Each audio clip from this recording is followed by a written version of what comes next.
মুছলমানে নহয়, মিয়া মুছলমান সকলে গৌৰৱ গগৈক ডেফিনেটলি বিচাৰিব। মোৰতো কোনো আপত্তি নাই।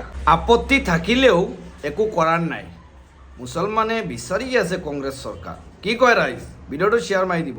কিন্তু এইবাৰ কংগ্ৰেছ চৰকাৰ, এইটো মোৰ মুখৰ কথা নহয়, মানুহে কৈ আছে, ৰাইজে কৈ আছে যে বিজেপিৰ পৰা মুক্ত বিচাৰি আছোঁ, কংগ্ৰেছ চৰকাৰক আগবঢ়াই দিম, যাতে গৌৰৱ গগৈ অসমৰ মুখ্যমন্ত্ৰী হ'লে গৌৰৱ গগৈয়ে গৰীব দুখীয়াক দেখি ৰাখিব পাৰিব, গৰীব দুখীয়াৰ ঘৰ নেভাঙে, গৰীব দুখীয়াক দেখি ৰাখিব আৰু আমাৰ অসমখনত শান্তি হ'ব।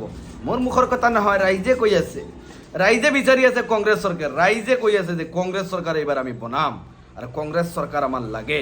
এইটো মোৰ মুখৰ কথা নহয়, মানুহে কৈ আছে বিজেপি মুৰ্দাবাদ, বিজেপি নেলাগে, কংগ্ৰেছ চৰকাৰ জিন্দাবাদ। মানুহে মুখে মুখে কৈ আছে। ভিডিঅ'টো শ্বেয়াৰ মাৰি দিব, পাব্লিকে যাতে দেখা পায়। পাব্লিকৰ ডিমাণ্ড হ'ল কংগ্ৰেছ চৰকাৰ, গৌৰৱ গগৈ মুখ্যমন্ত্ৰী বনোৱাৰ মানে চেষ্টা চলাই আছে। ৰাইজ আপোনালোকে ক'ব কি বিচাৰে, ভিডিঅ'টো শ্বেয়াৰ মাৰি দিব। ৰাইজে কৈছে কাৰোবাৰ যদি আপত্তি থাকেই তেতিয়াহ'লে আমি একো কৰাৰ নাই, আমাৰ বিজেপি নালাগে, আমাৰ কংগ্ৰেছ চৰকাৰ লাগে, শান্তি লাগে, অসমত উন্নয়ন লাগে। ভিডিঅ'টো শ্বেয়াৰ মাৰি দি আপোনালোকে নিশ্চয় কমেণ্টত জনাব।